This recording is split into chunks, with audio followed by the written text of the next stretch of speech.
Assalamualaikum warahmatullahi wabarakatuh. Sahabat, ketemu lagi dengan saya Abi Siap di channel Abi Siap 75. Saya ada untuk kali ini berada di satu lahan, mudah-mudahan jadi insya Allah kalau ada rezekinya kita jadikan tempat ini kan, dan juga studio. Mohon doanya saja mudah-mudahan dapat terwujud ya di sini. Kita rencana bikin tempat tinggal kita sekalian galeri juga insya Allah studio untuk kita, untuk saya, untuk teman-teman bisa berkumpul, bisa berbagi cerita. Apa yang akan kita bahas pagi ini dalam acara kopi pagi? Kemudian tidak bawa kopi, dan hari ini hari Senin, saya lagi saum, tapi tetap kopi pagi karena di kopi kita banyak cerita. Apa ceritanya? Ikuti saya saja.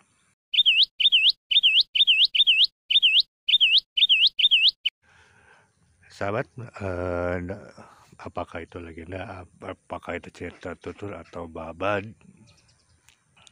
leluhur kami orang Sunda adalah Prabu Siliwangi. Ada cerita menarik mungkin bagi saya pribadi adalah cerita masa-masa akhir kerajaan Pajajaran, di mana sebenarnya belum ada bukti, belum ada cerita pasti tentang kisah ini, tapi ini murni pendapat saya pribadi. Ketika akhir masa kerajaan Pajajaran diserang ataupun ada pertempuran peperangan dengan Cirebon yang pada masa itu disokong oleh Demak sebagai kerajaan Islam. Ada satu hal menarik yang jadi mungkin bagi saya pribadi jadi pertanyaan. Kalau dalam kisah Cirebonan dikatakan bahwa pada akhirnya ada perjanjian antara Cirebon dengan Pajajaran untuk tidak melanjutkan peperangan, karena bagaimanapun Pajajaran dan Cirebon masih saudara. Cirebon yang dipimpin oleh Syarif Hidayatullah atau Sunan Gunung Jati, yang mana ke atasnya ada Raden Kian Santang, yang menurut satu cerita yang seharusnya menerima tapuk kerajaan Pajajaran tapi belum meninggalkan istana. Itu tertuang dalam masih katanya ya, perjanjian ketika Prabu Siliwangi yang tersiapa menikah dengan Subararang, apa gitu santrinya, saya Kuro ataupun putrinya. Nah, ada satu perjanjian politik bahwa keturunannya harus menjadi raja. Di sisi lain Pajajaran dalam cerita Cirebon ini dan versi cerita Cirebon, setelah Kian Santang keluar dari keraton diteruskan oleh Prabu Surawisesa.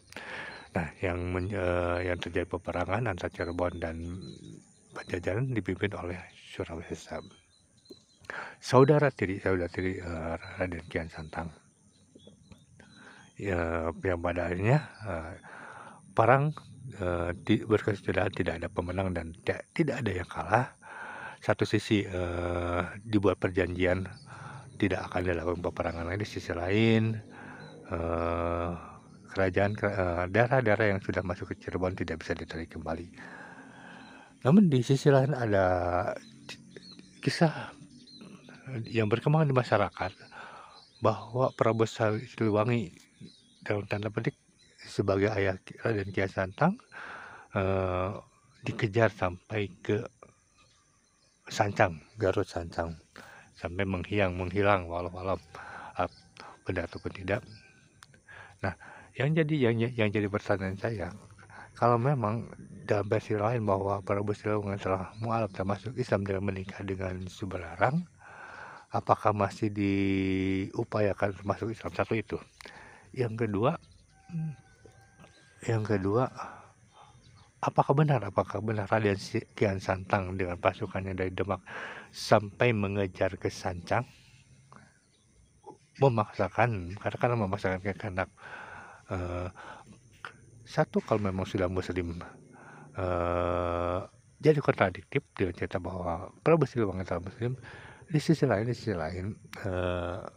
secara adab, secara etika, secara sopan santun, saya yakin, Raden Kian Santang tidak seburuk itu sampai mengejar memaksakan kehendak untuk memaksakan apakah itu ayahandanya atau Prabu Siliwangi untuk masuk Islam. Itu mungkin yang masih jadi misteri, yang jadi masih pertanyaan khusus untuk saya pribadi. Kalau memang sudah muslim karena masih dipaksakan, kalau memang terus dikejar sampai ke Sancang ke Garut, eh, alangkah tidak eloknya. Oke, sahabat, saya habis siap 75 untuk sementara undur diri dari bakal kasih rumah insya Allah dan studio. Mohon undur diri, sampai ketemu di video berikutnya. Wassalamualaikum warahmatullahi wabarakatuh.